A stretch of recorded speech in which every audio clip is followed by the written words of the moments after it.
Sometimes you're like, yeah, I freaking hate this stupid tweet. God. Sometimes I overthink my tweets. I'll sit there while I'm taking a shit or something. Yeah. And I'll just be like there for like 10 minutes. Like, wait, how do I want to word this? What does this say about me as a person? Well, tweets are forever. You know, they can be easily misinterpreted. I know. Yeah, there's so much pressure. People misconstrue them, and then suddenly, It's terrible. you know, you're Next thing you know, you're a police you're or a puppy killer. Yeah, and people think you kill puppies. I'm like, dude, I just said I'm gonna kill all them bitches. It didn't necessarily mean. I was talking about humans. Let's talk about female. I was talking female about women. female women. This is all just one big Ever kill a poor defenseless misunderstanding. puppy? Come on, That'd be horrible. guilty whores. Starting off your side of the show on the right foot. That's what this episode's all about. Damn straight. We're live, by the way. Oh, we're live to YouTube too? You didn't realize I had no idea. You really didn't realize that. Hey everybody, welcome to the live show. This is Awesome Hardware, the live show that Paul and I do every single Tuesday right here at 5:30 p.m. Pacific time on Tuesdays. I already said that. Welcome to the show. This is episode 115. Whether you've been watching us from episode 1 or you're just tuning in for your first time live, we welcome you, and we say we love you, and we're going to have some fun together. We already actually streamed Paul's half of the show. We like to split this show up into 2 halves, so if you missed that, Just scandalous. you can follow the link in my video description. If you're watching me on YouTube, it'll take you to Paul's channel, or you can go to youtube.com/paulshardware to watch side A. It'll set up the introduction and the sort of tone for the rest of the episode, and then you can come back here. Or you can just watch this half of the show and be like, I don't even care what happened in the first half, because whatever. My psychiatrist has been telling me to be more present, and I'm looking ahead. I'm here in the now. I'm here in the now, in the present time, and I don't know what the fuck I'm saying right now. We're not here to tell you guys what to do. No, we're not. So you just do you. You do you, we'll do us. Us generally consists of drinking a frosty beverage, an alcoholic adult beverage. Cheers to all of you who might be doing the same if you're of legal drinking age in your country. So cheers to that, and yes, I have had a couple drinks. Yes, you can tell. Thank you very much for pointing that out. Let's do the things that we always do at the beginning of each half of the show, which is plug our respective websites that we sell merchandise on. Using the wrong mouse. Merchandise that all of you should buy immediately. If you have any money that you can give to us, use it in this way, where you can buy a limited edition Bitwit in navy tri-blend shirt. It's an awesome shirt. They're incredibly comfortable. I've never worn one. Personally. Look at that fidget spinner. Fidget spinners are still in stock. Do not know. At first they were limited edition. Will not be restocking them ever, but they've been selling so quickly that I might restock them. I don't know yet. But they're there in classic black. There's also hats. It depends how long that trend just clings to life. As long as fidget spinners are in the limelight and are hashtag trending, then they'll be there. Bitwit hats are also for sale. If you're going to a baseball game, wear one of those hats to the game while you fidget spin on a Bitwit spinner. And people will never ask you anything about baseball. No girl will ever bother you. Yes. You will never be approached by any intimidating women. My store, Paul's store, relatively speaking, is much less appealing because I don't have as much new stuff. PaulsHardware.net, though, is where you can check my store out. I just want to point out the Zero Insertion Force shirt because it's still clever. Still clever after all these years. And it's more relevant than ever. More relevant than ever. Yeah, for Ryzen now. If you're a Ryzen fan, the Zero Insertion Force shirt is for you. Like, obviously, these are ZIF sockets, and that is what Ryzen is. Like, if you're using an LGA processor, whether you're talking Threadripper or Intel stuff, that is not a ZIF socket. It is not a Zero Insertion Force socket. It's a fraud. You know, it'd be a good lied to. You know, it'd be a good shirt is if you had a GPU that's like think of a GPU that's been notorious for having coil whine. I have an idea for a new shirt. Like a GPU that's notorious for coil whine and saying like, "Don't you hate wine?" And then have a ZIF socket CPU replying and saying, "I actually prefer Zinfandels or Ziffandels."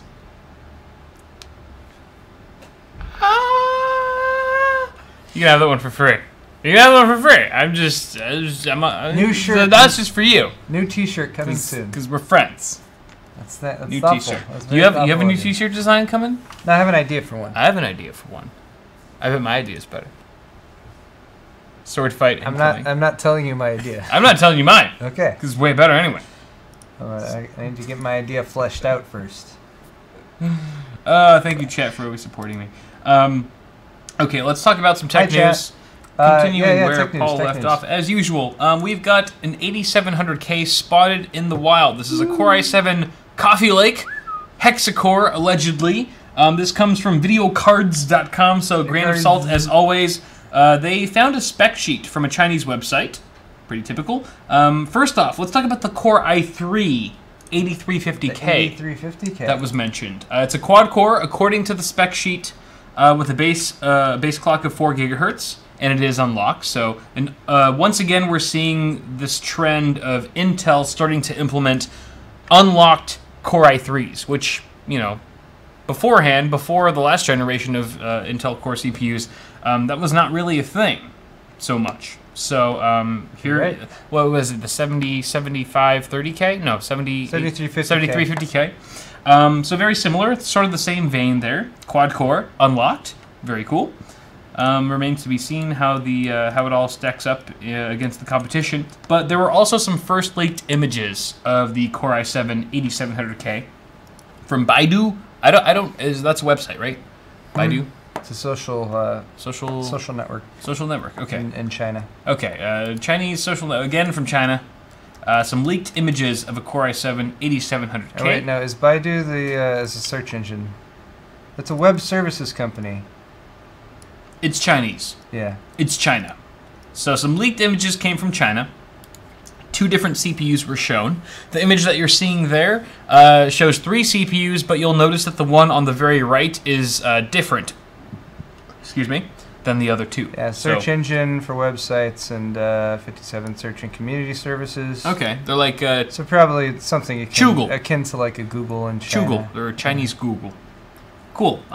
So that's where this information is coming from. You can see a picture of 3 different CPUs. Actually, 2 different CPUs.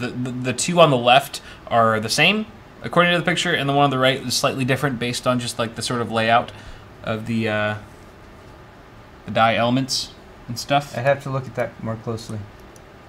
Yeah. All right. And these images also came along with some CPU-Z benchmarks.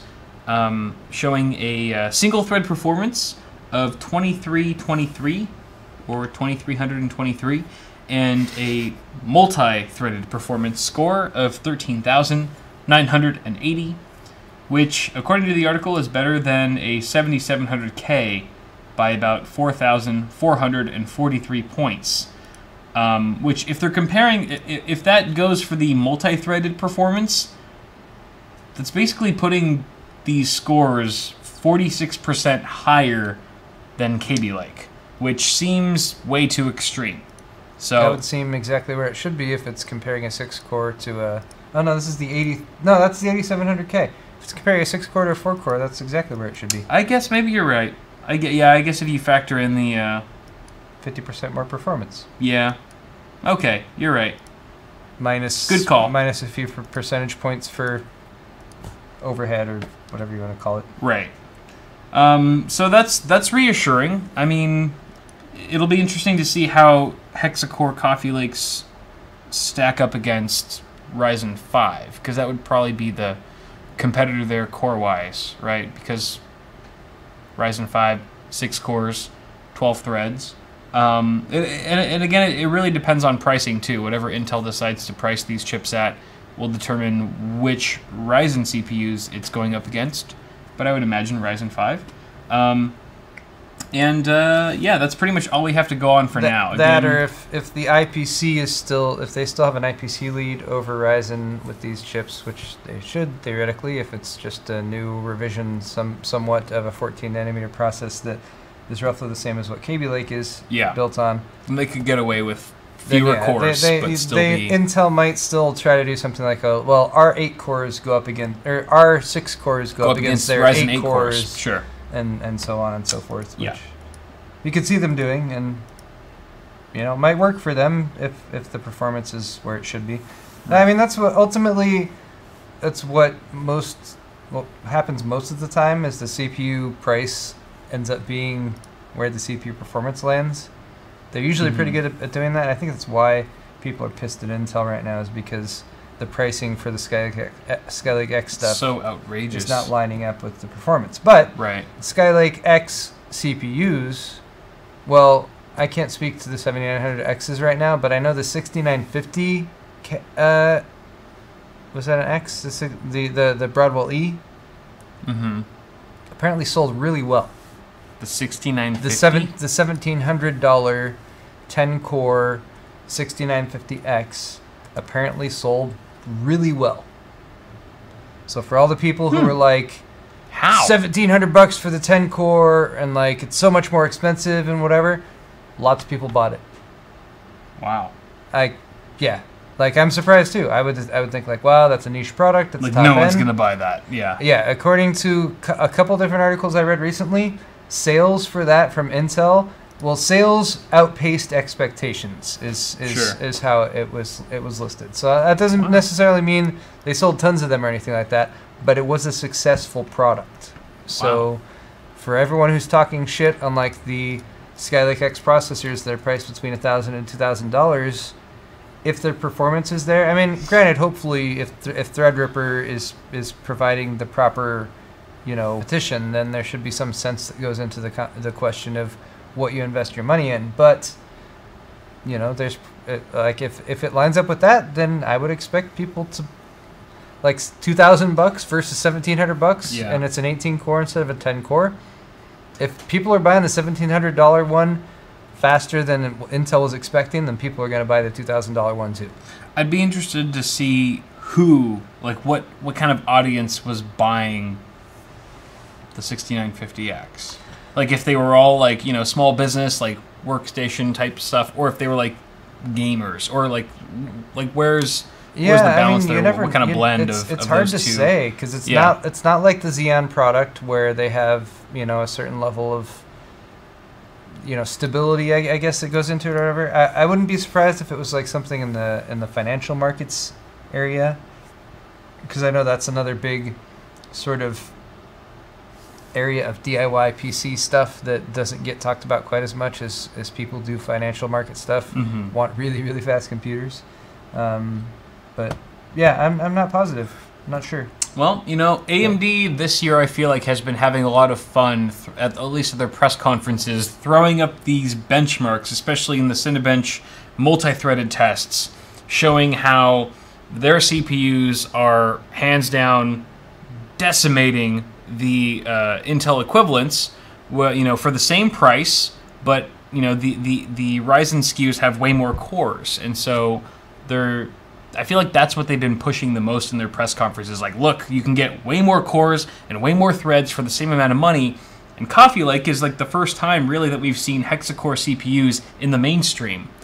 So that might all fall to shit for AMD, whereas before, Intel had the upper hand when it came to single-threaded performance and higher IPCs. Maybe now with Coffee Lake, at least against the current offerings of Ryzen, we might see Intel edging out the competition in both single-threaded and multi-threaded performance. It'll be interesting to see if that actually happens and what kind of effect that has on the market. But again, this is all speculation for now, most of it until further notice. So let's move on to our next story, that we have a lot more to talk about.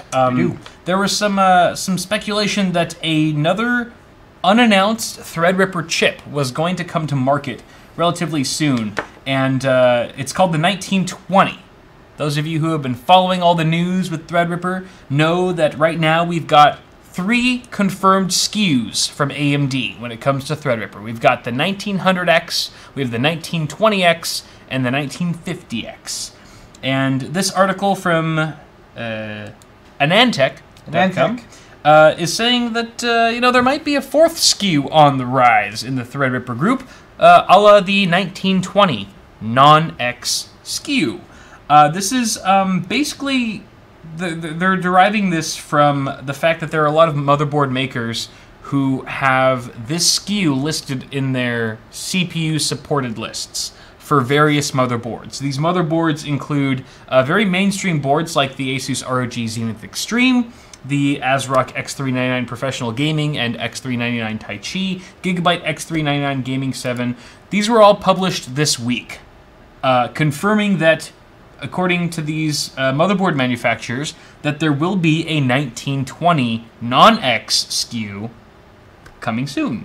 Again, this is no official word from AMD. Makes you wonder if there will be also a 1900 non-X or 1950 non-X. Right. Yeah, but it would be interesting why they wouldn't show support for a 1950 if that were the case. But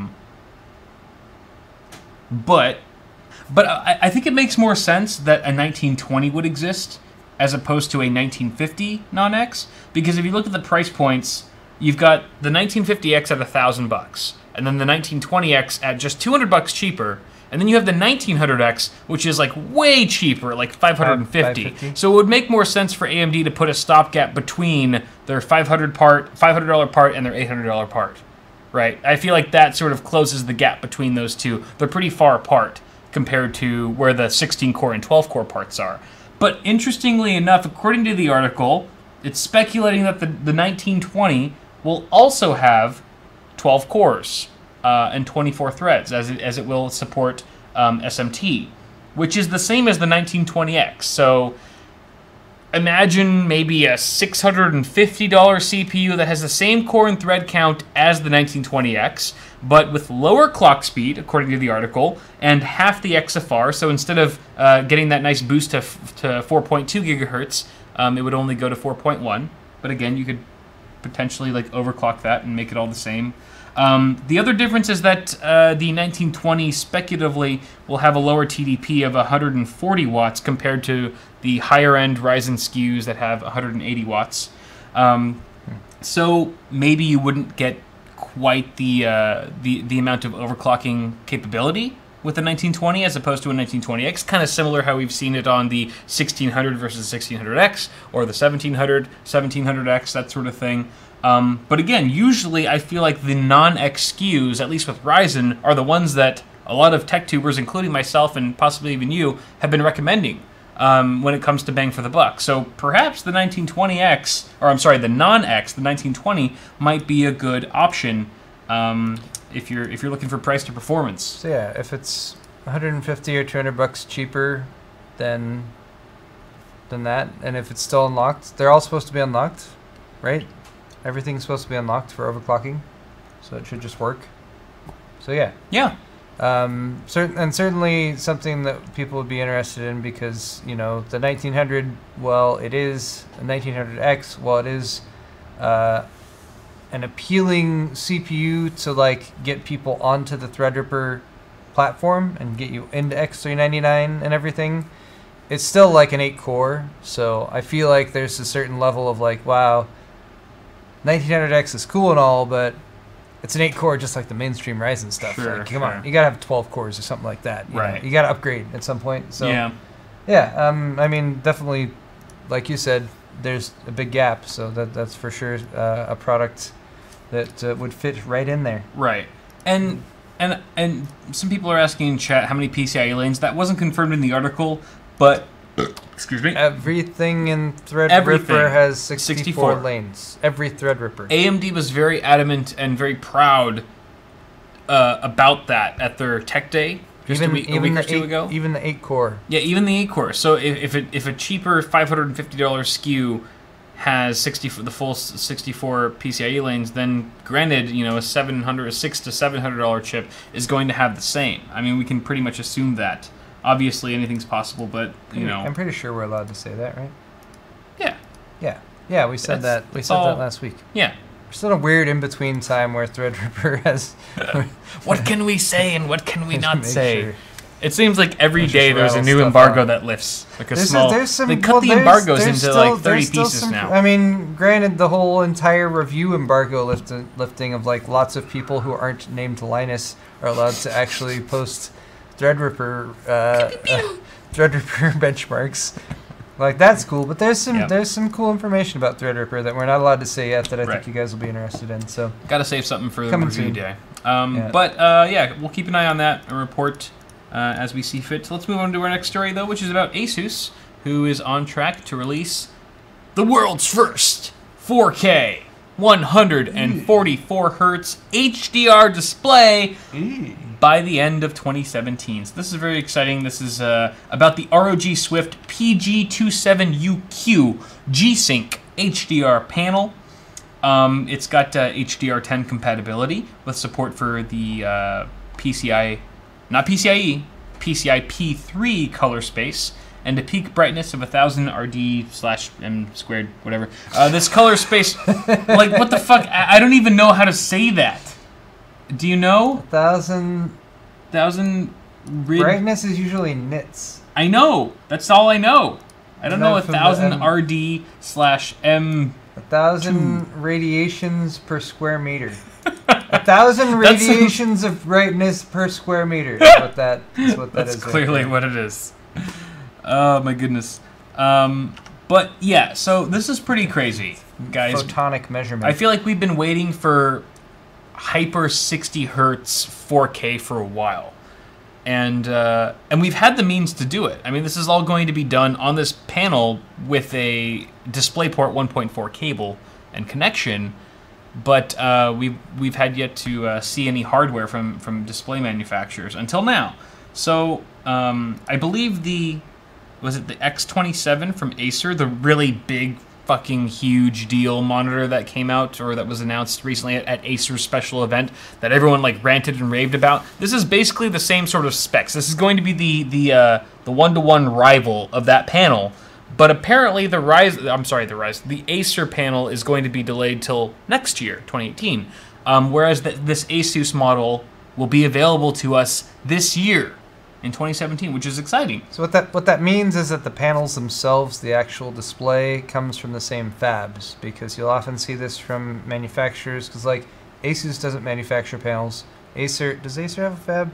They might. I'm not positive about that. But anyway, I don't think so. The panels come from the same locations, and then the manufacturers, Acer or Asus, take the panel, build a housing around it, build hardware that goes in there, possibly build like UI and all that kind of stuff, and they put that on there. Chipsets on it and stuff. But the base specs of the panel and what the panel is capable of, which is going to be like the resolution, 4K, the refresh rate, 144 hertz, the color depth, HDR, and whatever HDR specs it matches up with, those are the same. So yeah, it's the same reason why you can often find a lot of like third-party Korean panels for a lot cheaper that use the same sort of Samsung displays or whatever that are used by well-known brands just for a fraction of the cost. So it's the same sort of thing.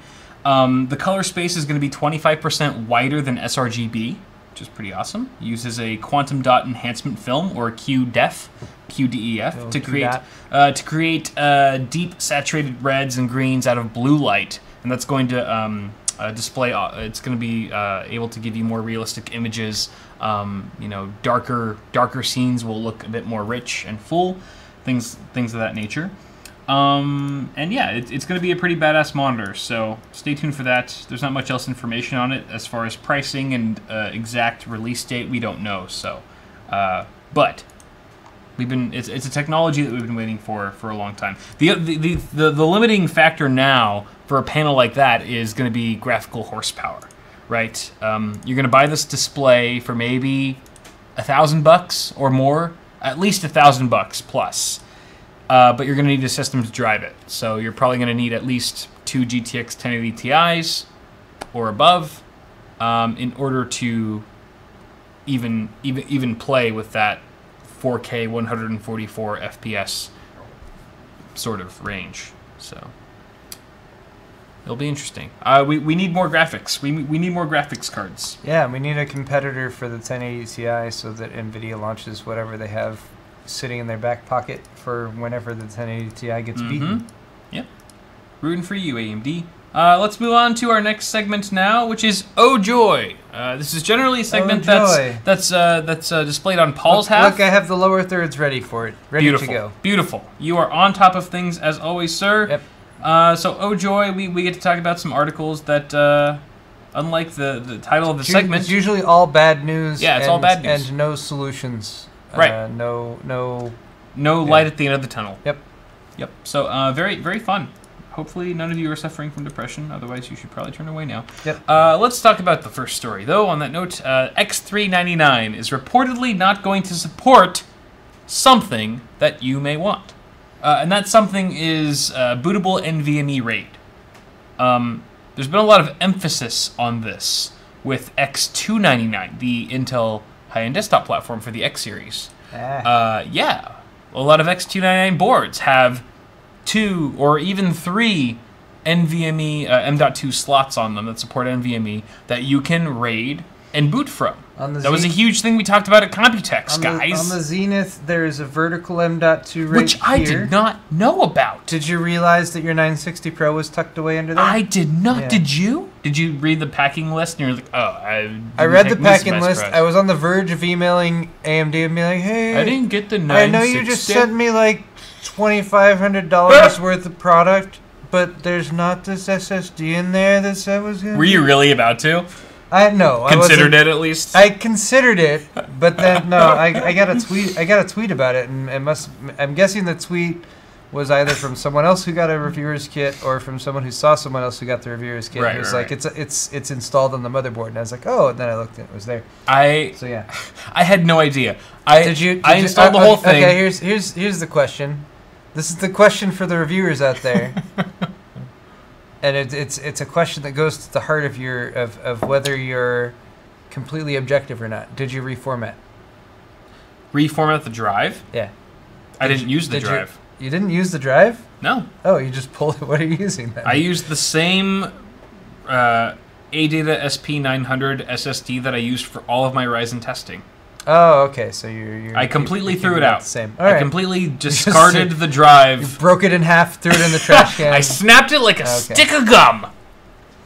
So the reviewers kits that had that drive installed on it, an N60 Pro NVMe SSD, a Samsung 960 Pro, very, very, very nice SSD. Oh yeah, like top of the line. Pretty much the fastest NVMe M.2 SSD that's out there right now. Burst of the burst. Came pre-installed with a Windows 10 operating system on it. Yeah.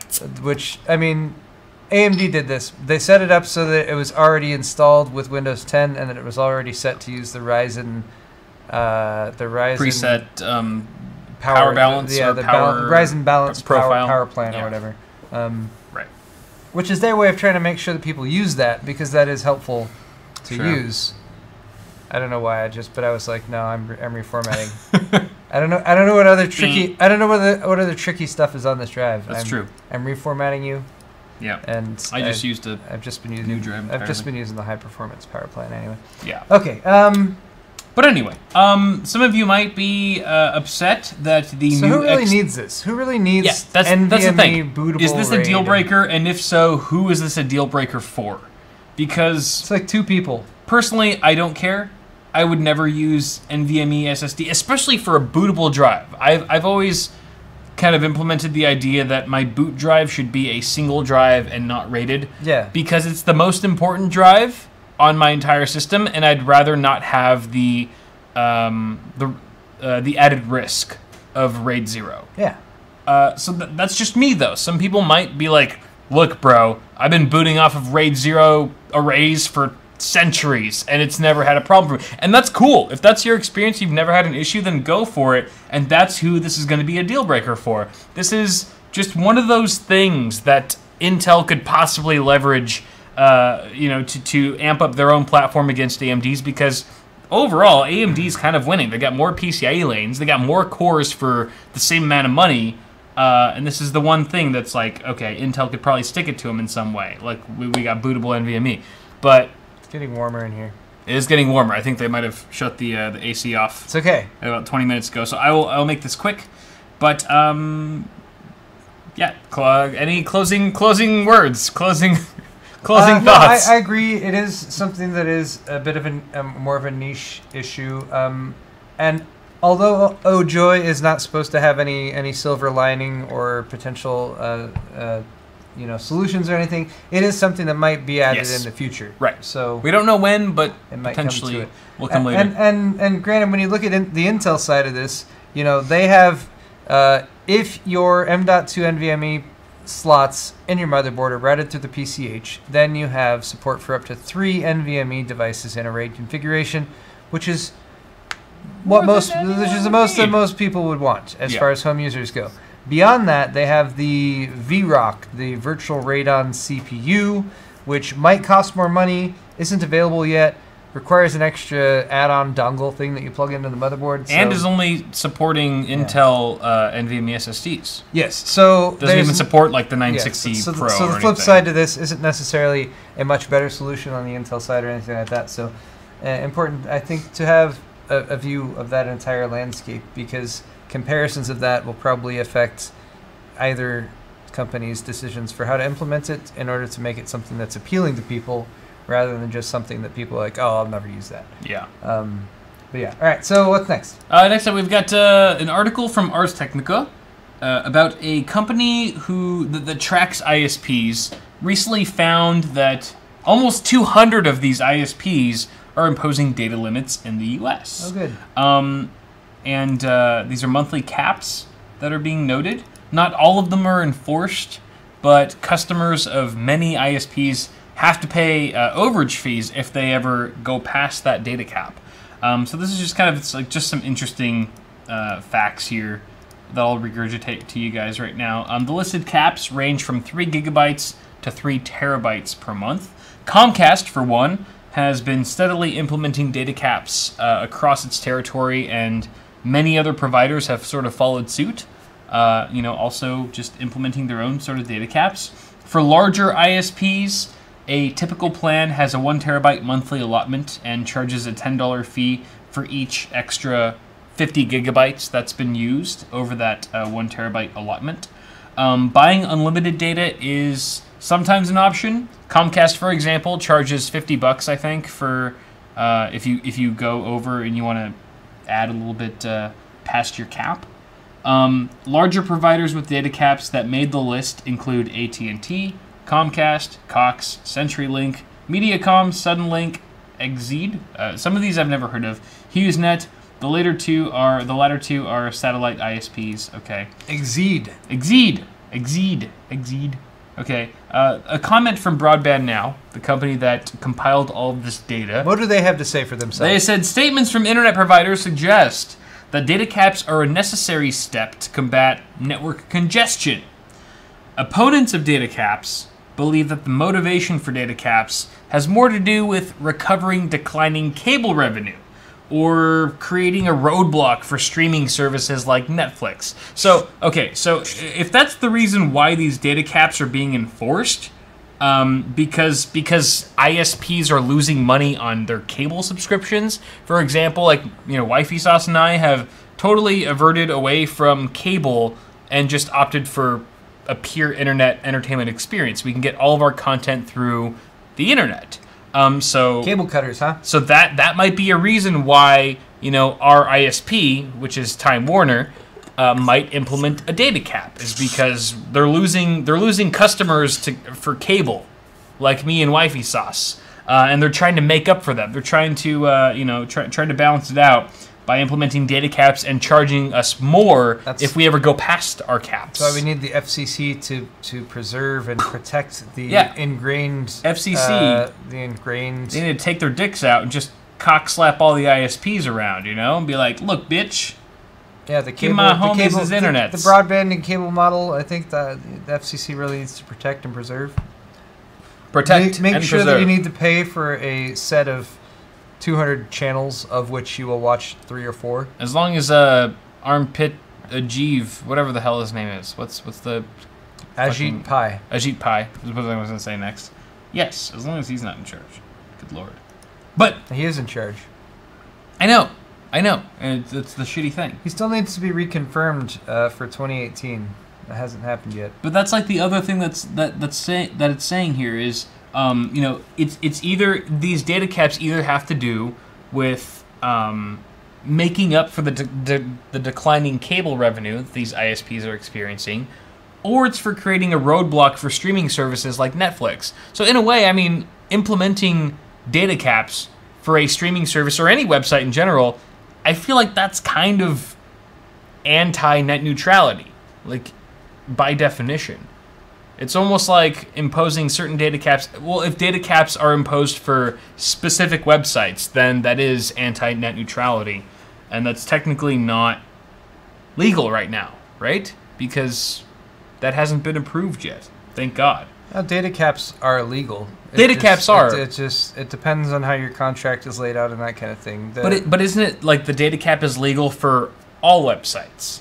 It's like universal, right? It's like your data cap. Oh, yeah. It applies to any website you go to, not just like you have a data cap for Netflix and you have a data cap for like that's not kosher right now. That's not cool. No, it's not. So if what they're saying here is true, then that's kind of shady. If they're just data capping you for certain services, like streaming websites, and then the quote goes on to say, whichever side you believe, the outcome is the same. Data caps are becoming more commonplace. So, and the problem was that there's a lot of internet service providers who offered certain, like they would offer deals to people with a certain level of promised available bandwidth, which for a long period of time was totally fine because you could offer all your customers this much bandwidth because realistically speaking, when you go back 10 years, Netflix wasn't a thing.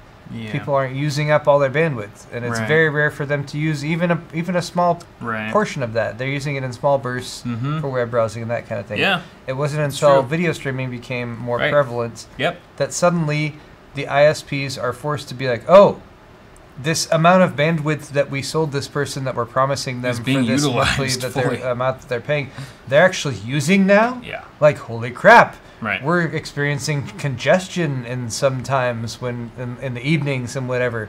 Oh no, all of the money that the government gave us back in 1996 that we said we were going to use to improve infrastructure, and we decided not to do that because pocketed it. It's much more valuable for us to limit the amount of bandwidth that people have, so we can say there's not enough bandwidth, we have to charge you more for it. Oh yeah, like that's totally yeah. But anyway, it's all bullshit. That's what we're trying to say. It really is. And we'll leave it at that. You guys can make your own conclusions. Let's move on to our next story, though, for Oh Joy, which, of course, is going to be another wretched, awful article. This time about Game of Thrones and the whole series, the whole thing being hacked. Game of Thrones... Hacked. HBO got hacked BO'd. Hacked BO'd. They got hacked with body odor. Yeah. No, not really. But a lot of the stars of Game of Thrones have had their details leaked online or threatened to have their details leaked online as HBO hackers post a ransom note. So, there have been a couple hackings recently with HBO and Game of Thrones. For example, one hacker released episode 4, which is the one that just passed, I believe, in full. It was up at least a week before it ever aired on HBO. Pretty Sunday. Pretty mellow episode. Super mellow. Not much going on. Not worth watching at all. And then that sort of overshadowed this other hacker group who stole a script of a future Game of Thrones episode. And the group is now back with not only the script, but some internal emails of a top executive, which does contain personal contact information of the Game of Thrones cast. Lame. Who are we talking about here? Who in Game of Thrones would you love to have their information leaked, if anyone at all? None of them, Kyle. I respect people's privacy, and I wouldn't share that type of information. That is a bullshit. You're lying to your fans. You're lying to your fans. You're lying to me, and I don't appreciate it, Paul. We are the reason why we drink on this show is so we don't have to cover up bullshit lies and talk like we're some kind of serious bubbles to the surface. But okay, here's whose details were leaked. At the very least, Peter Dinklage, which that's who I would vote for first off because I would call him immediately and just want to have a chat with him. Lena Headey, which is Cersei. Fantabulous actress. Shame. Very, very shameful actress. She should have all the tomatoes thrown in her face. Saying shame on the people who shared this stuff. But anyway, and Emilia Clarke. And Emilia Clarke, Danny, which is a Daenerys Targaryen. Don't mind that at all. I hope she's got a new phone already. I would hope so. Otherwise, I will be after her digits. So this appears to be the hackers or the people who have this information have some sort of ransom or some sort of ongoing thing that they're trying to extort from HBO. Right. So the reason why none of this stuff was initially suddenly available, but it's sort of started to creep out, is they're trying to they're trying to make money off of this stuff that they stole. They're trying to make money, and I mean it's all for ransom, right? There's a ransom note that they've included, which I'll read some quotes from that soon enough. But it doesn't really say how much they're demanding. That was not listed. What the dollar amount is? I would imagine it's a lot. But here, this is kind of interesting. This is what the ransom note says. This is what the hackers wrote to the execs at HBO. They said, it's a game for us. Money isn't our main purpose. Okay, so they're calling them, they're claiming themselves to be white hats, which is a term that I'm not familiar with very much. White hats. So in the hacking world, there's hats. White hat means like white knight almost. White hat is supposed to be a good hacker. I see. Someone who hacks. Like a Robin Hood hacker. Yeah, someone who hacks, finds an exploit or something like that, and then instead of sharing it with the entire dark web, they go to that company and say, hey, I found this vulnerability on your website, here it is. Right. And then sometimes the company will pay them or whatever, but that's white hat. That's supposed to be good. There's gray hat, which means a little of both, and then there's black hat, which is hackers who are hacking for personal gain or that kind of thing. I still feel like HBO is not going to be like, oh, they claim to be white hats. It's all gravy. Like, this is still. I feel like white hat usually doesn't involve like give us money. Like I just yeah. I feel like that's or like we're dangling this information on a string. Gray hat would be fair. Like I mean, gray hat at the very least, right? Nothing about what they're doing here seems white hat related. And they're saying the hackers have claimed HBO. HBO is their 17th target, and only 3 have refused to pay in the past. I quote, leakage will be your worst nightmare, the note threatens. So make a wise decision. This is verbatim what the note says. So make a wise decision. They have threatened to dump more videos of future shows with their logo, HBO is falling.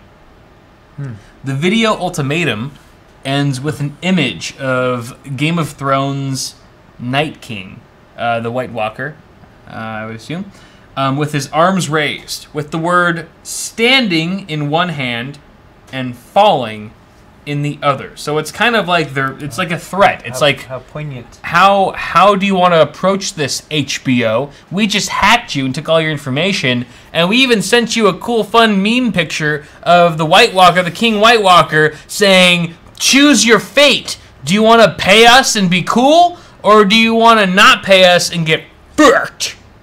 Right? Am I reading that right? Seems like what they're doing.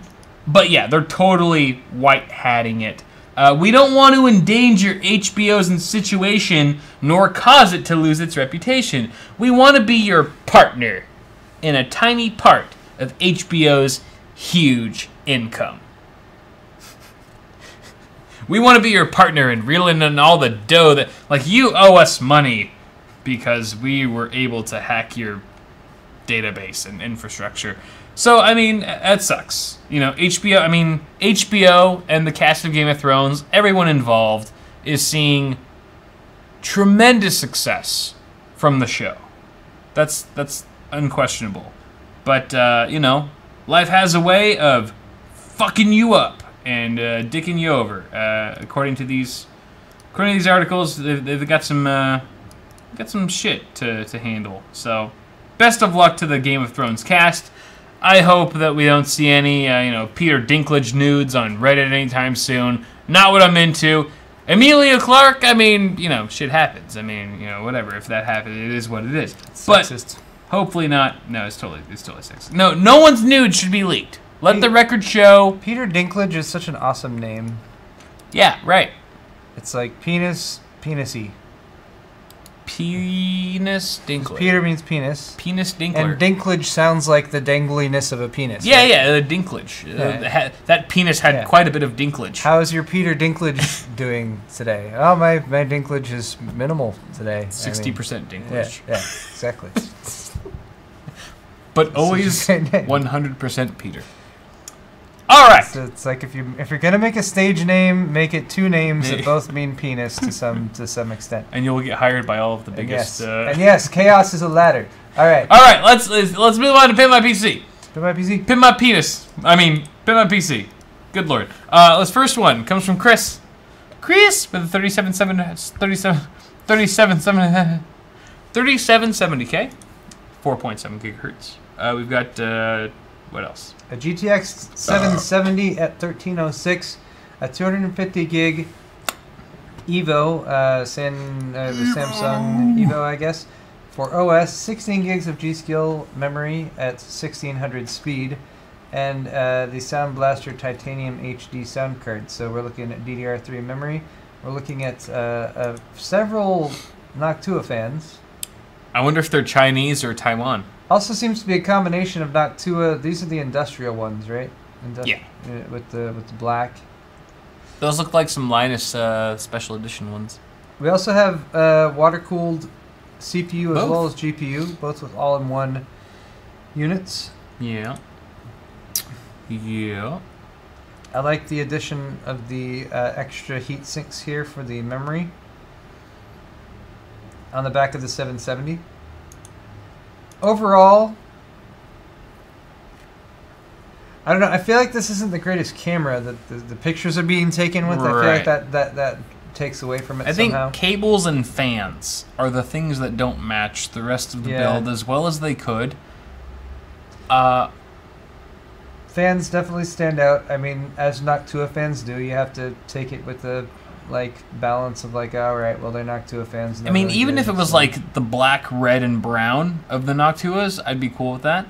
So swap the beige Noctua fans with more of these industrial fans, and then that would blend in a bit more. Yeah. Okay. Potentially. That's reasonable. Or even the other way, just get rid of the industrial ones and use more of the brown ones. I mean, that could work too. Yeah.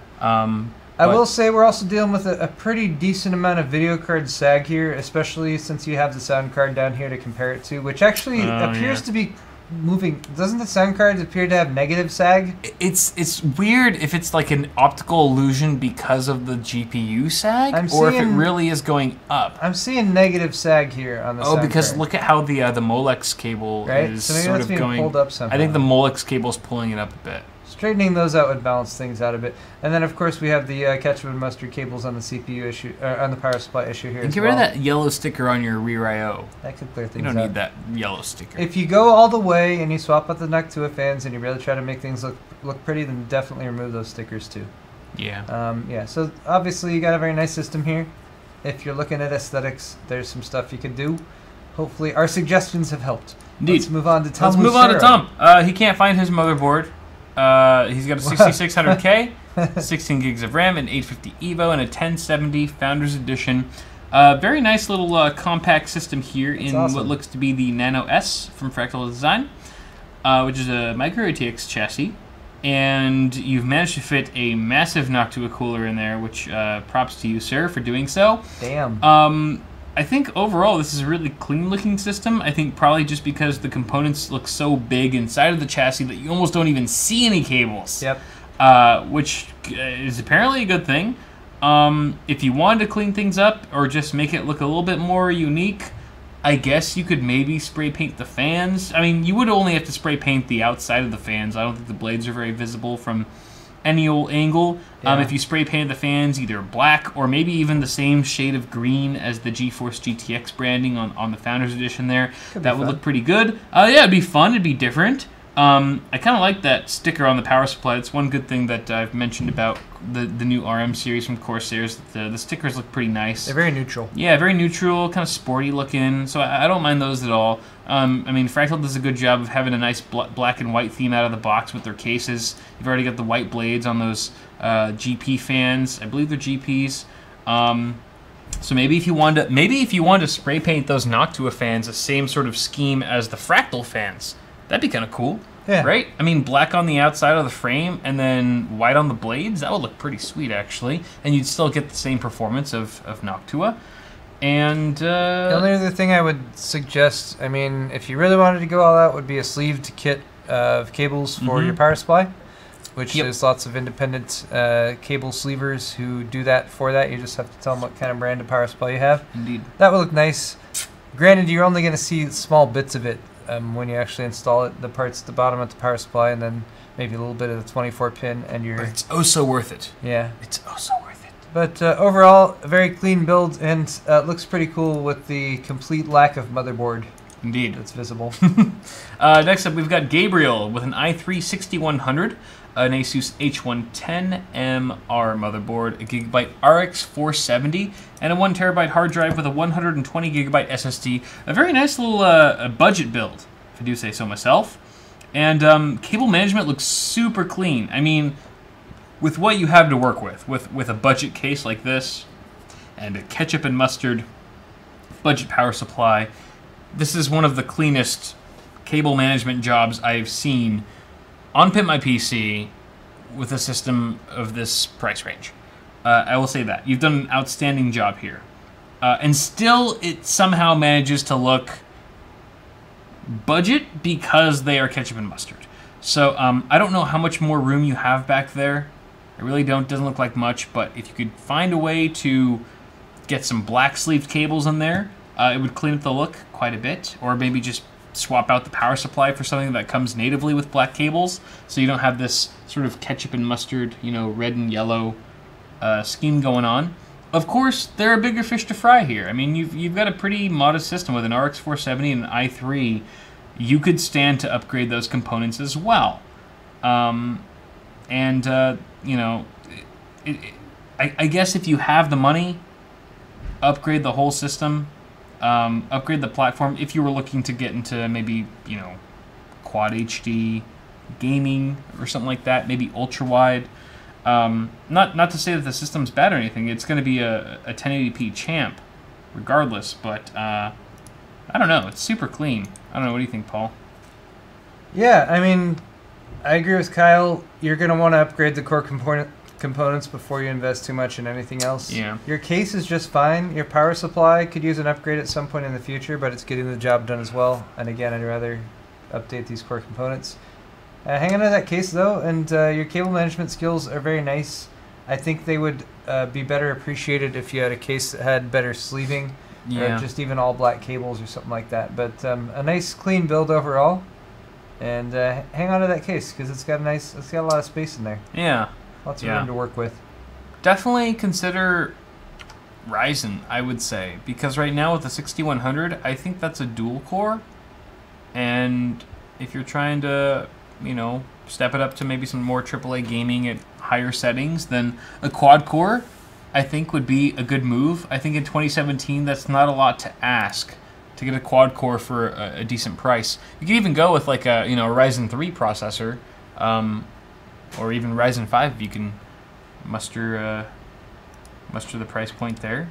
Yeah, 6100 is a dual core with hyper-threading. Yeah, so I mean you've got 4 threads. That's good, but still, I know a lot of games, a lot of AAA titles that will suffer even from having a dual core hyper-threaded CPU in there. So depending on your needs, but overall, I mean, this what, $500 to $700 system looks more well maintained and clean than many $1,500 rigs that we've seen on Pimp My PC. So good job on you for that. Thanks very much, Gabriel. Let's move on to our next guy, Molten Fire. Molten Fire. Molten Fire with a didn't list his specs, but we've got some picture here, which tells the story. I mean, looks like a lot of cabling going around. It looks like you've got a fractal. Is that a fractal? Yeah, it's a fractal case. might be a Core 1000 or something or similar. Or 1100? Or 1100, yeah. Maybe. Or 1300, whatever. I don't know. I don't know what the fucking names are. But, okay.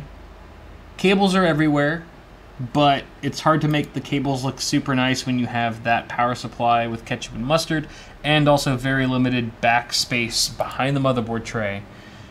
So I'm not going to fault you for that. It looks like this appears to be a Core 2300. Oh, the 2300. Okay. I think. Gotcha. Doesn't it look like the top fans are intake? Yeah. So that's okay as long as you have a dust filter. Otherwise, it might get pretty dusty in your case. You might want to consider swapping those to exhaust, just so that you don't have as much dust buildup inside your chassis. Unless you're totally cool with cleaning it like once a month or once every other month, then that's totally fine. But generally, you don't get a dust filter at the top of your case because it's designed generally for exhaust. That's by design. So you might want to flip those. Yeah, I mean, it actually looks like all of your fans in this case are set to exhaust. I don't know about intake.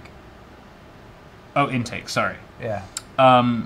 Right, to intake. So I don't know how that would work. I'm not sure how this radiator is set up, but definitely the top two and the front two are intake. Yeah, so I'm not exactly sure. I mean, if temps are doing well for you, then I'm all for it. But you know, you don't want too much dust buildup. At least you got a dust filter, I'm sure, at the front with that case. But I'm not sure about the top, unless you've added one yourself. Everything else looks, you know, cable management could be tidied up a bit here and there. You don't have much potential with this case. If I was you, practically speaking, leave these two front two at intake, flip the top two to exhaust, and make this rear an intake as well. That'll give you fresh air going over your CPU liquid cooler. Exhaust at the top, which is where it should be. Pushing it out. And then beyond that, your cable management is not that great. It could use some tidying up, and you've just got a fractal power supply that's not that great as far as the cables are visually. And you don't have room for extensions, so swapping that power supply could be an option. But honestly, kind of like one of the other builds we looked at earlier in this one, you might be more interested in upgrading your core components before you do something like that. But, yeah. I agree with everything you said. Could at least use a rewiring job, I feel like. Indeed. That would help a lot. Get some zip ties. Thank you very much, Molten Fire. Next, one more. And last up, we've got Nick. With the Core i5 6600K, a GTX 970 for the win from EVGA, 16 gigs of DDR4 Corsair, and a Z170i motherboard from Asus with an H100i. Cooling down that i5. Looks like we're in an N2 Evolve. It's the Pro Gaming Z170i motherboard. Z170i motherboard. Oh, yeah. All right, so Nick, the first thing you're going to want to do here, because you have a white case, you have a graphics card with a blue accent. You're going to want to look at my video, which is very specifically on this motherboard and how to make it look good, which is to remove that Pro Gaming logo from it. And I also painted the heat sinks on the top as well to remove the red accents. I feel like that would do a lot in this build, actually. Spray paint it white. Just because the red is only on the motherboard there.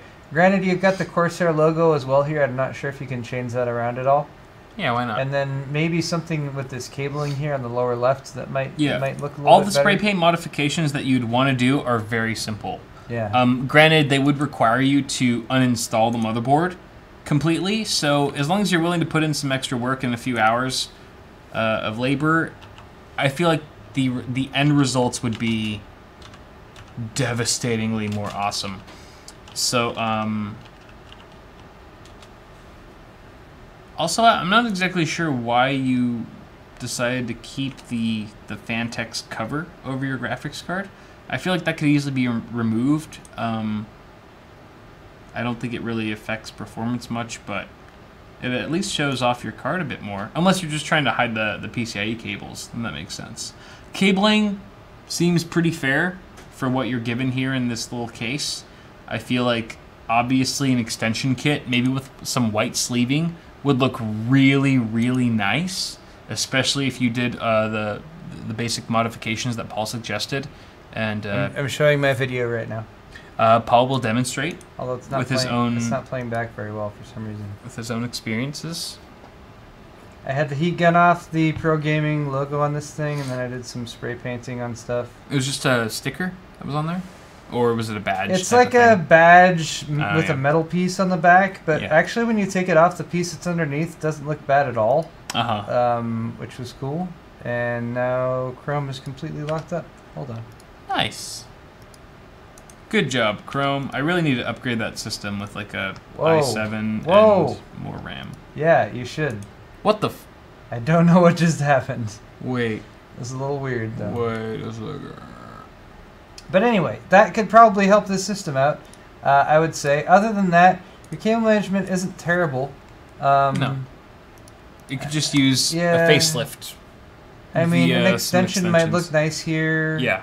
And you've got plenty of room underneath that power supply shroud. You've got a basement there, so you could probably work with it. And you've already got the white accents. I really like the Corsair fans that you've added with the white rings. I think that's a nice touch. Yeah. White extensions would just complement that all the more and make it just kind of give it a more premium feel. So, but yeah, that's pretty much it for Pimp My PC. So thank you very much, everyone who submitted their rigs. If you didn't happen to get called or chosen for this week, there's always an opportunity for next time. So bear that in mind. And that's pretty much going to do it for my half of the show, apart from some questions, some donations that you guys put out. Hey, donations. So let's read those right now. All right, so we had one that came in at the end of my half, but we didn't catch it, so sorry about that. From Adam Moore, who donated $5, and he said, I just ordered my friend some parts for a 1063 gig and Ryzen 3 1200 build. What are your thoughts on this combination? That's pretty solid. I think that's an excellent combination. Yeah. I think the 1066 gig is a nice bump up from the 1063 gig if you can find it, but the prices for those tend to get outrageous pretty quickly. So 1063 gig is perfectly good and it's adequate good pairing option with that CPU, for sure. I just did a Ryzen 3 1200 build with a 1050 Ti 4 gig, and like did a bunch of 1080 gaming with it, and it performed really well. Like did a really good job. So yeah, I think it's a good combo. Yep, I think that's actually the graphics card that the highest end graphics card that I recommended pairing with a Ryzen 3 CPU was the GTX 1060. Because as soon as you get into the ballpark of the GTX 1070 or beyond, you start to running into some serious bottlenecking with Ryzen 3. It's a big jump too, going from 1060 up to 1070. So yeah, so you did a good job with your friend there. Good job, Adam. Next up, we've got Paul. You have a donation. Court Byron. $5 donation from Court. Are you going to use the baby oil I sent you on stream, or is that for behind closed doors? I haven't checked my P.O. box in a... No, we have the baby oil already, with our faces on it and everything. Oh yeah, it was sent. We already did it.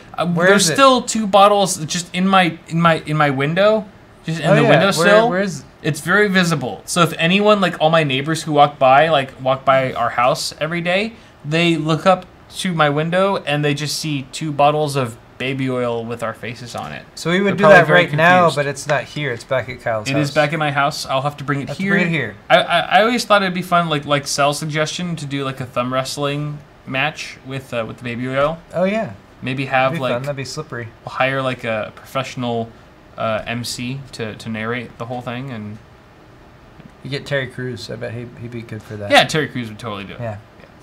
Sweet. Yep. Thank you very much, Thanks, Byron.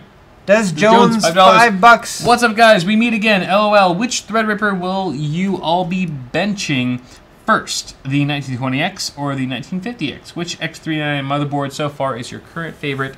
So first off, only X99 board I've used is the Zenith Extreme from Asus. Same. It's super nice. And it's also $550 frickin' dollars. Is it really that much? Yeah. Good lord. No, all the X399 they start at $350. They all start at.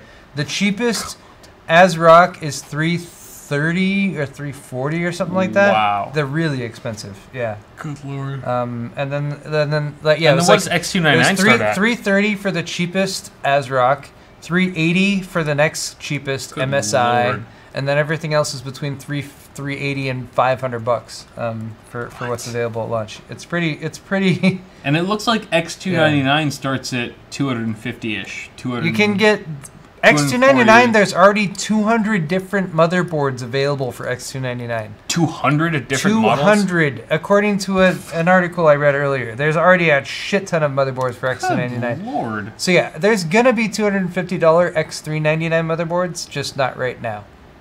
It looks like for right now, X299 on Intel side is starting at around 250. Yeah. Whereas like Paul said, 350 for X399, which is pretty insane.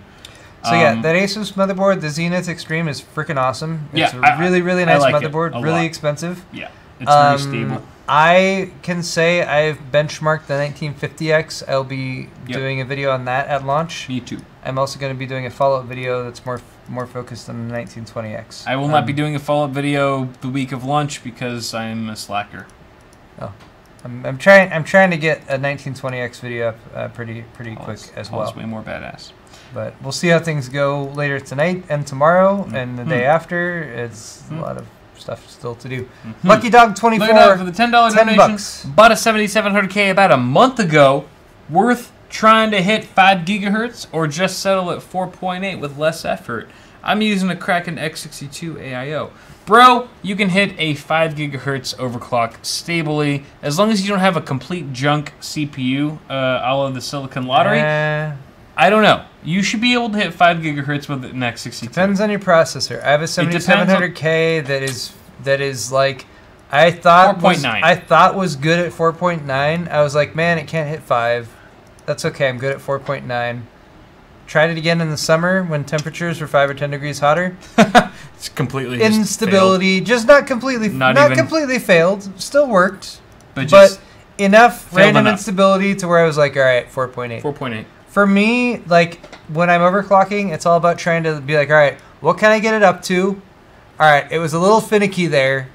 What can I get it to where it's like I know it's never going to have a problem? And 4.8 is probably where you want to be with the 7700K for that, unless you're delitting or something like that. I mean, you could easily hit 5 gigahertz. It really just depends on the CPU you get. Yeah. When it comes to 1 to 300 megahertz of what you're trying to achieve, it is just based on what CPU you get. So just play around with it, and good luck. El Jefe Reviews, $5. Cal with Pin My PC Potato Edition. Oh yeah, bro. I should do that soon. I completely forgot about that. Thank you for reminding me. You should. Potato Edition would be great. The problem with doing like a special edition of Pin My PC is that it like prompts a lot of trolls to go out and seek specific pictures of rigs that pertain to that category. Well, there's several. So if I do Potato Edition, subreddits where there's just a treasure trove of like shitty battle stations and stuff like that. Yeah. So that are all going to be used for Pin My PC. I like to make it more relatable and like something like just so that everyone can contribute. You have to Google image search everything that's sent to you to make sure it hasn't been reposted. I know. I got to hire someone to do all that shit. Phoebe Chow for the $10. Congratulations on the new studio, man. Looks are great. Would you be down to have a small fan zone? Like if I sent a picture of my PP, would you put it up on display in a corner for all of YouTube to see? What the fuck did I just read? Holy shit. He wants to send you a dick pic. A dick pic? That I put in the corner of my... Pics? Am I that kind of YouTube channel that just seems kosher with putting up a picture of some random fancy... Don't answer that question. TV, as much as I appreciate all of your donations and all of your contributions to the channel for both me and Paul over the last few months and years, I love you so much. I don't think I'm going to put a picture of your dick on my wall. Just saying. Just putting that out there. I don't know. I mean, we're friends and all. But I wouldn't even put a picture of Paul's dick. How about that? Like the guy that I stream with, that I've known for like years and years. He's practically my brother from another mother. I would like if you came to me tomorrow, Paul, and were like, "Gal, I just got these headshots, like headshots of my dick. Would you want to throw them up on your wall in like the background of Awesome Heart?" I'd be like, "Fuck you, dude. Fuck." I mean. I'll put them in my bedroom, you haven't not. You haven't seen the pictures yet, Kyle. You're right. You should you're right. withhold judgment. You're right. Maybe you'll just be like, that is glorious. That is a glorious. Do you have these in a larger size? The most glorious. Can penis. these be blown up? Granted, it's larger than it needs to be already. I just saying. It's just. Is there any room for having more up? detail would be desirable. Well, thank you, Thevey, for the thought at the very least and the donation. Michael Brooks for the $20. Building my first PC in 15 years. Ryzen 1600, GTX 1080, 16 gigs, 3200 speed. Picks coming soon. Monitor shopping. Asus MG279Q or PG27AQ. I want 144p and IPS. Would I be missing a lot by not going G-Sync? Kyle, here's money this time. Thank you very much, Michael, first off. I appreciate it. I think the build that you're going with is pretty solid. A Ryzen 1600 with a GTX 1080. I think that's pretty fair. Yeah. As far as monitors go, you want 1440p and IPS. I don't know off the top of my head what the difference is between the two Asus models you have listed here. Would you be missing a lot by not going to G-Sync? Yes, you would if you're buying a GTX 1080. Yeah, you should consider investing in. If you can work out the variable refresh rate monitor, it's really worth it. It's amazing. It's so worth it. I don't know what the price difference is between these. Get a 1440. Oh, really? What? Wow. What is this? So the Asus MG279Q and the Asus PG27AQ, both 27-inch. Both, okay, all right, they're different resolutions. Ew. So 27-inch 1440 or 27-inch 2160 or 4K.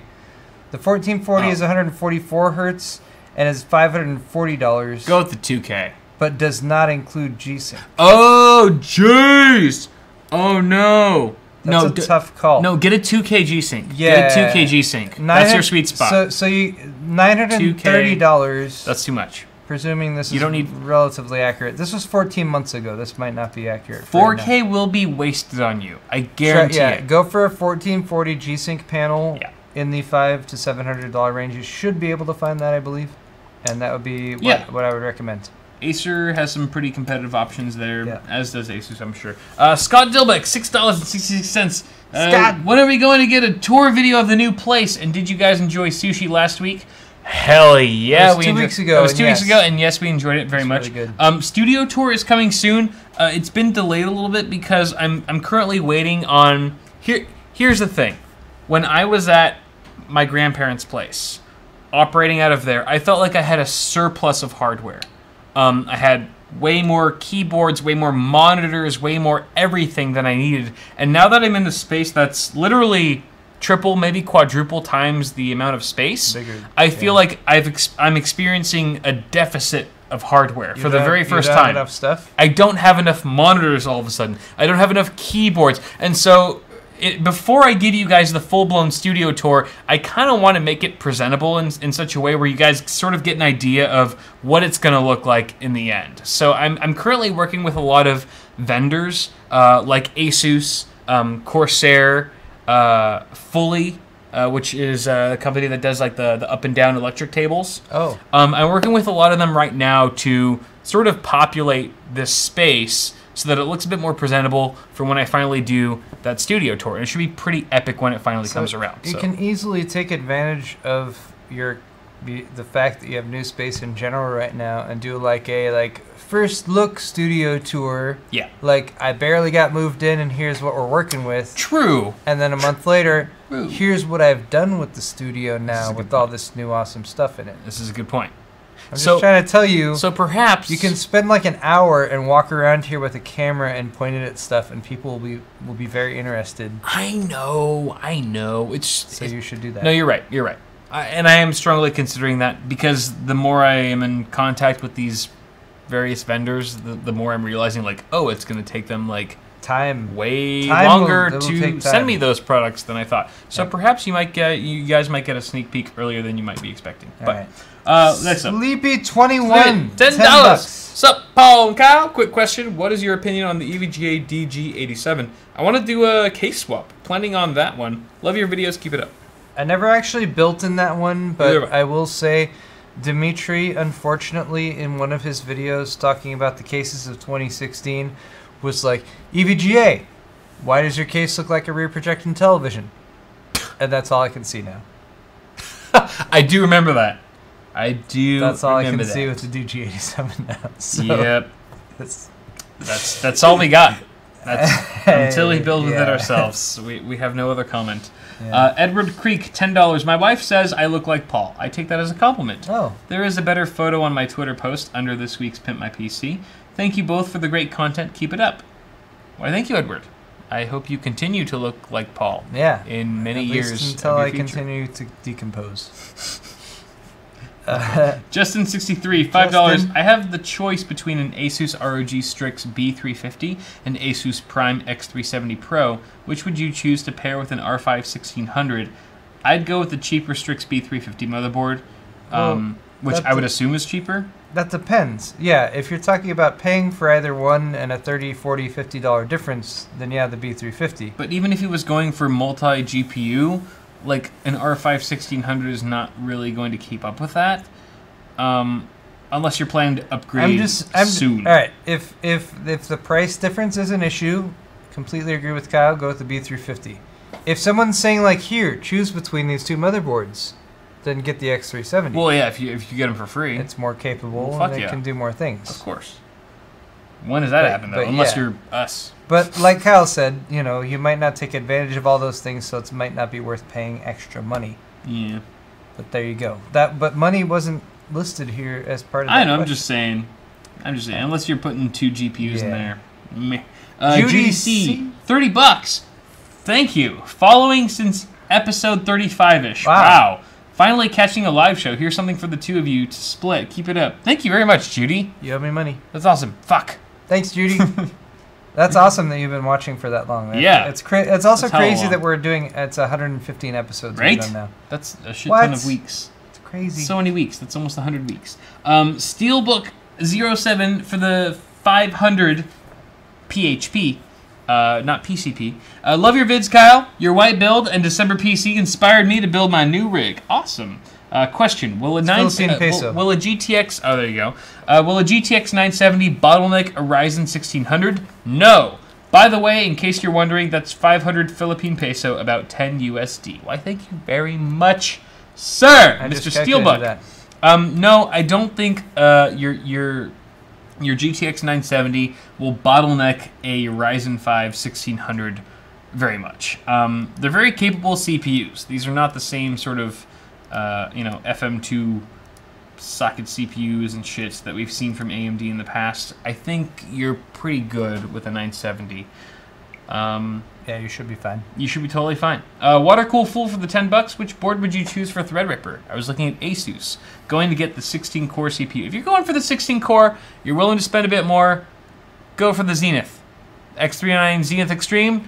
It's a beautiful board. But it is $550. $550. I'm expecting there to be more boards in the $250 to $350 range that maybe come out around or after launch. That's true. That might be a little bit more reasonable. Sure.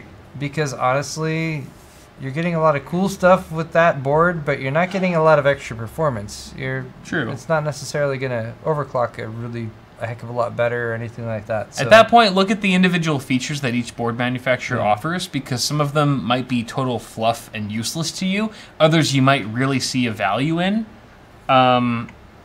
And just base it on your own needs. It does have RGB LEDs on the analog outs for the sound, though, which is kind of fun. Which I posted an Instagram. I did an Instagram post on that.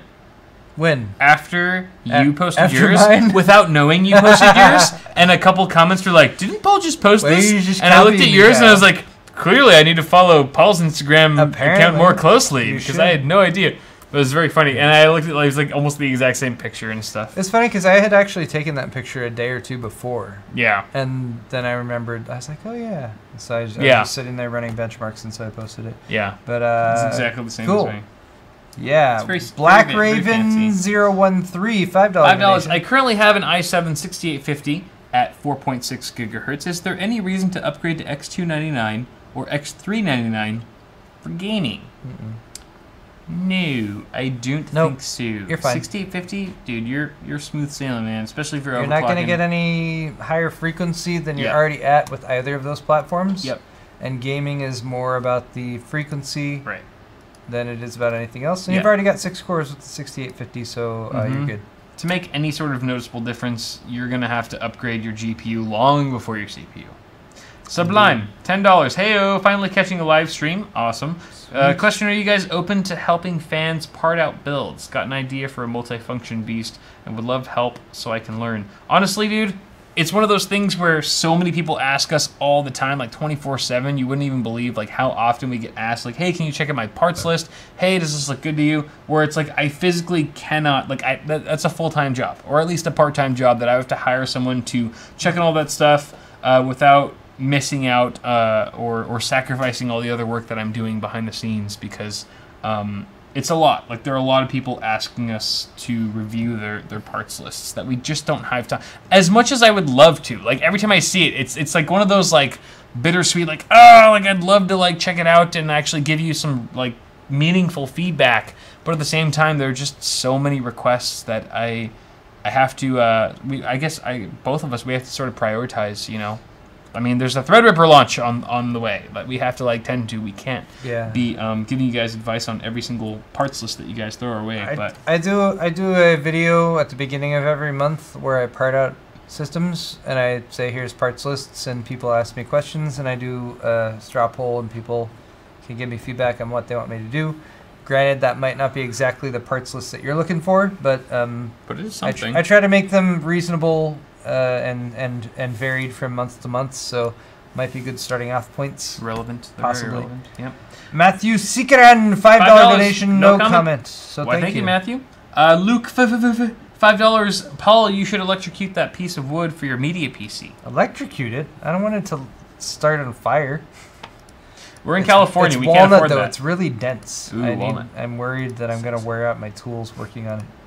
Jack Nelson, 5 Australian, I would assume? I think so. I hope to use the Evolve Shift for my next build, but I'm concerned about thermals. Kyle, what's your experience with temps in your new HTPC? I have yet to hook it up to an actual monitor and check the temps on it, but there will very likely be a follow-up video to the HTPC refresh that all that stuff will be covered, including like what it's like to actually put a GTX 1080 Ti inside of the Shift X, or actually it's the Shift, which is saying even more because it's slightly more constrained and perhaps a tad more thermally limited. But more on that later. Matthew Citrin, again for the $5, just bought Ryzen 1950X, so Threadripper. Wait, how did he do that? With a GTX? Pre-order. Oh, pre-ordered. Okay. GTX 1080. Going to kill frames in stream. Good idea. Yeah. Yeah. I mean, you probably have way more than you need. Or CPU horsepower than you need for all that. But the nice thing about the 1950X is the frequencies are very nice, and it does have. There's stuff we're not supposed to talk about. Yeah. It's got good stuff for making sure that if you're not using all the cores, that it's running at a higher frequency. So gaming performance has been pretty good. Yeah. So I think you've got a good solution there, especially if you're looking for something that can handle both the gaming and the streaming. Yep. Max. Finally, Max McKee for $5 does a 560X from AMD Strix pair well with a Phenom 2 X4 That is a slightly older recommendation, and I'm not as fresh with that knowledge. Yeah, maybe. I don't know maybe. off the top of my head. I don't think you would be severely bottlenecked. I think a Phenom 2 X4 is getting pretty outdated at this point, so I might consider a Ryzen 3 or something. Keeping upgrade options in mind. I would say Ryzen 3 is probably a fair pairing with an RX 560. And the Ryzen 3 outperforms that Phenom 2 quite a bit. So I feel like you're a bit OP'd with your graphics solution at the moment. And then finally, Jowl Balsita. $5. Hey guys, catching the live stream again, and had to remind you that Aussie money is dollar dues. Yeah. Dollar dues. Why, thank you very much for the $5 dues, Joe. Appreciate it, sir. Like the didgeridoo. Didgeridoo. And that is going to conclude it for my half of the show. So let's, before we sign off, let's go ahead and do some Johnsons. Johnsons. I have 5. I have 5 Johnsons. Oh, yeah. Do it. Desiree. Possibly also Diddles, which is awesome. Diddles. From Utah. Nice. Got the 2 English pub glasses. Thank you, Desiree. Oh, yeah. Russell. From Tennessee. Got the pub glass as well. Single glass. Thank you so much for that, Russell. Johnson for Chad for picking up a Bitwit white logo tri-blend navy shirt. Excellent. Thank you, sir. Thank you, Chad. Edward a Big Johnson from Wyoming. Got the 11-ounce mug. Thank you so much, Edward. Johnson to Heather, not my wife. Different Heather from MA. What's MA? Massachusetts. Massachusetts, of course. Bios Flasher, I'm such an American. Thank you very much. Justin from Utah. Thank you so much for getting your English pub glass. Double Johnson for Russell. For picking Russell. up a fidget spinner. And I got one final Johnson for Ruben from, where is that? That's Maine. I think that's Maine. Maine. Yo, Maine, man. Johnson for Shelly. Johnson for Shelly. It always feels weird saying the Johnson to a female because it just seems weird. But Johnson to you, Shelly. Hope you get a fat Johnson for you for picking up an Evolution shirt. We've also got one for Michelle. Johnson to you, Michelle. Picked up a CPU cooler shirt. That was an order for Aaron, but billed to Michelle. Hopefully Aaron's not just screwing over Michelle.